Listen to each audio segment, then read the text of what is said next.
આજકાલ દર વર્ષે 10, 15, 20, 25 જેટલા નવા વ્હીકલ્સ લોન્ચ થતા હોય છે અને દરેક વ્હીકલ ઉપર આપણને 7 વર્ષ સુધીની લોન મળી શકે છે. તો શું આ 7 વર્ષ સુધીની લોન લઈ શકાય મોંઘી મોંઘી ગાડીઓ કે વ્હીકલ્સ ખરીદવા માટે? તો આ વિડીયોમાં કેલ્ક્યુલેશનથી હું તમને સમજાવવા માંગુ છું કે કઈ રીતે વ્હીકલ લોન બહુ સારો આઈડિયા નથી. માની લો આપણે અત્યારે 8 લાખ રૂપિયાની એક વ્હીકલ લોન કરાવીએ છીએ 9% ઇન્ટરેસ્ટ રેટ ઉપર 7 વર્ષ માટે. તો આપણો હપ્તો આવશે 12,800 12,900 રૂપિયા જેવો આશરે. આપણે 7 વર્ષ સુધી લોન ભરીશું, આ હપ્તો ભરીશું, એના પછી આપણે આ 8 લાખ રૂપિયાની ઉપર આશરે 2,81,000 રૂપિયા ઇન્ટરેસ્ટ પે કર્યું છે. એટલે દર મહિના ઉપર ડિવાઈડ કરીએ ને તો દર મહિને 3500 રૂપિયા તો આપણે વ્યાજ ભર્યું છે.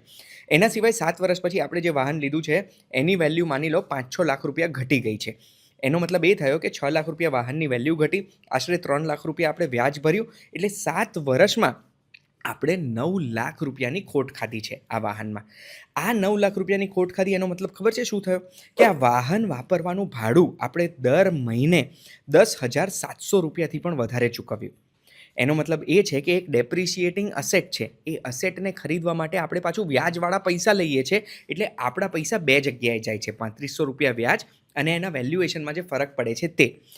એટલે જ હું એડવાઇસ કરું છું હંમેશા કે જ્યારે બી આપણે વાહન લઈએ એ વાહન માટે કાં તો અપફ્રન્ટ પૈસા આપણે સેવ કરીને વાહન લેવું જોઈએ, એટલે લોન ના કરવી પડે, કાં તો પછી આપણે વાહન લઈએ ને તો એની લોન પ્રીપે કરી દેવાની અને આપણા બજેટમાં આવતું હોય એના કરતાં થોડુંક નીચેના લેવલનું જ વાહન લેવાનું.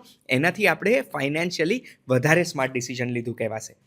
આવી ઇન્ફોર્મેશન જો તમને ગમે છે તો એના માટે ફોલો બટન દબાવી દો.